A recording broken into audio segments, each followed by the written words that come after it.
Now here's a video I never thought I'd be making. The truth is, I had to leave the UK. I didn't want to just move, I had to go. And there are two major reasons, or events, that pushed me to change absolutely everything in my life. In the UK, I found myself stuck in a routine. I was working all the time, working every day, and then when work did stop, there was no joy, just more pressure.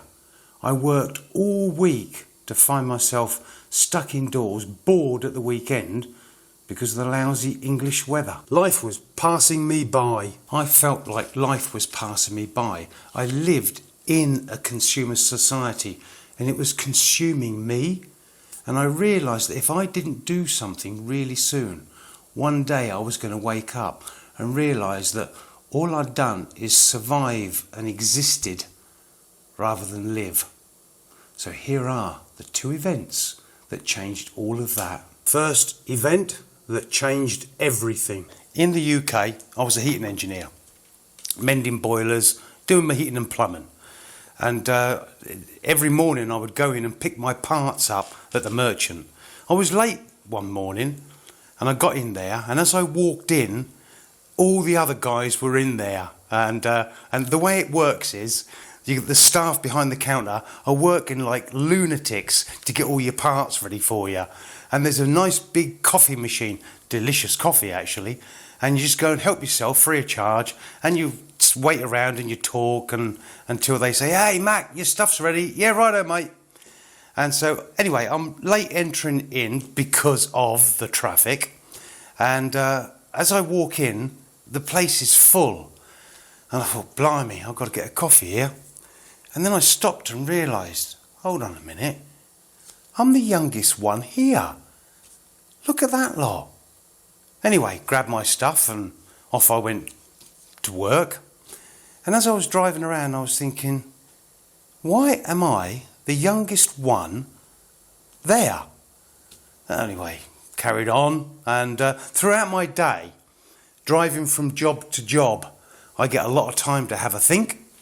So anyway, about 2 days later, exactly the same routine, go in, blah, blah, blah. "Oh, yeah, how you doing, Steve? Haven't seen you for a couple of days. What you been doing?" "Oh, I've been on a big job, Mac." "Right. Hey, Steve, how old are you?" 66. "Well, you retired a year ago." "Yeah, I know. Because in the UK then, you retired at 65. It's 66 now, or probably more. At the time I'm making this video, it's probably 67 or 90, I don't know." Anyway, he should have retired at 65 and he was 66. So I said, "Well, why haven't you retired or gone into semi-retirement?" And he said to me, "What else is there to do, Mac?" And as I was driving around that day, I thought to myself, yeah, what else is there to do? And then I thought to myself, when I get to his age, is that what I'm going to do? And I kept thinking about this, and a few days later, or maybe a week later, I met him again. "All right, Steve, how you doing?" "Yeah, blah, blah, blah." Talked about work. And then I said to him, "So, you've not retired. When are you going to retire?" And he said, "Don't know when I'm going to retire on." I said, "You're going to keep on working then?" And he said, "Well, what else is there to do?" And that is when I had the biggest punch between the eyes. And while I was driving from job to job and driving around, I thought to myself, so I'm 55 now, so when I get to 65, and I'm thinking about, well, it's retirement time, am I going to have the same attitude as him? Am I going to continue working? And is Steve going to work until the day he can't work anymore? Wow, that's pretty sad.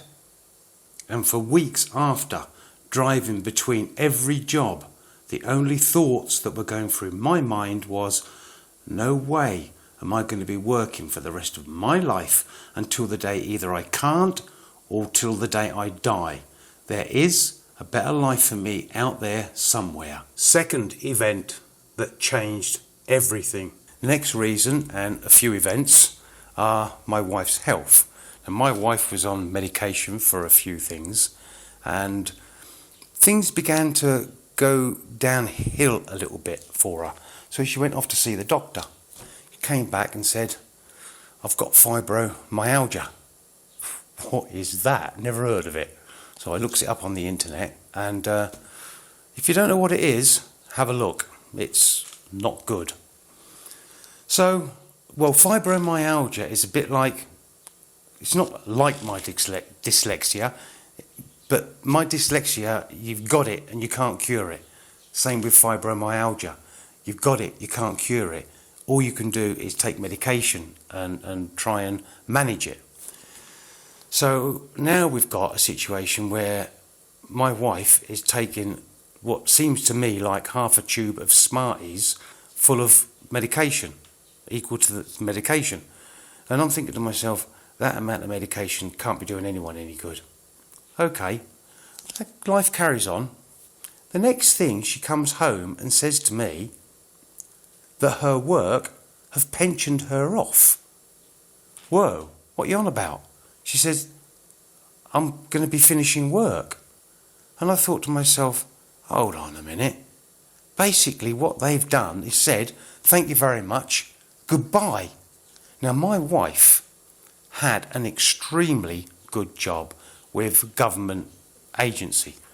And she was very, very good at her job, and she enjoyed it as well. So to lose that was a kick in the teeth to her. And I thought to myself, things are just going downhill in this direction. I'm not happy with it. Now, we're divorced now, so I'm not going to mention her name. But what I will say is that she is an absolutely wonderful person. She's beautiful. Well, she's a very attractive woman. She's beautiful. She's got a wonderful heart.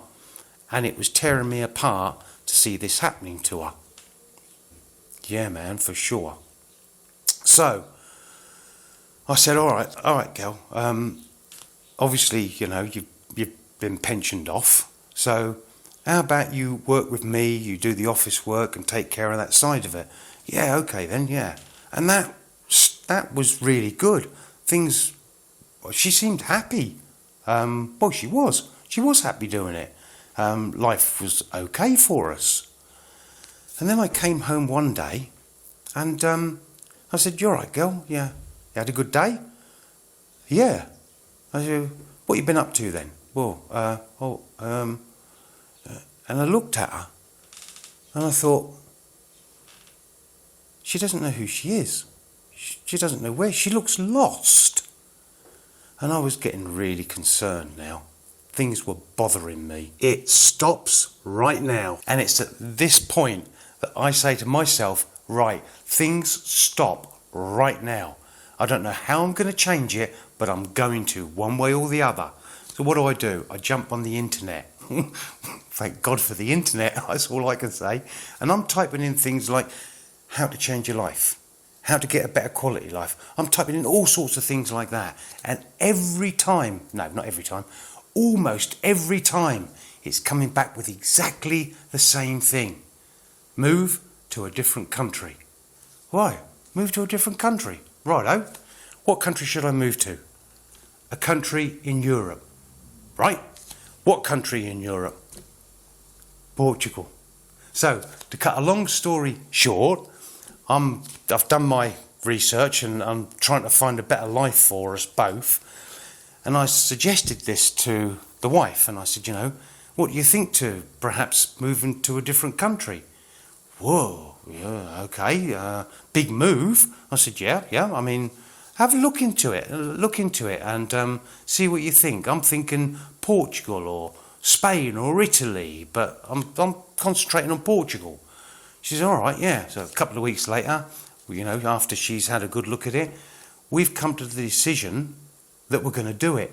We're going to move to Portugal. And I was so happy because I could see excitement in her. I could see like new life growing in her. And I could see happiness, and for me as well, for sure. But I really wanted this for my wife. And okay, so in the next video, you're going to learn what we did and how we ended up getting ourselves to Portugal. Got any questions? Anything you want to know? Leave it in the comments below, and I will see you in the next one.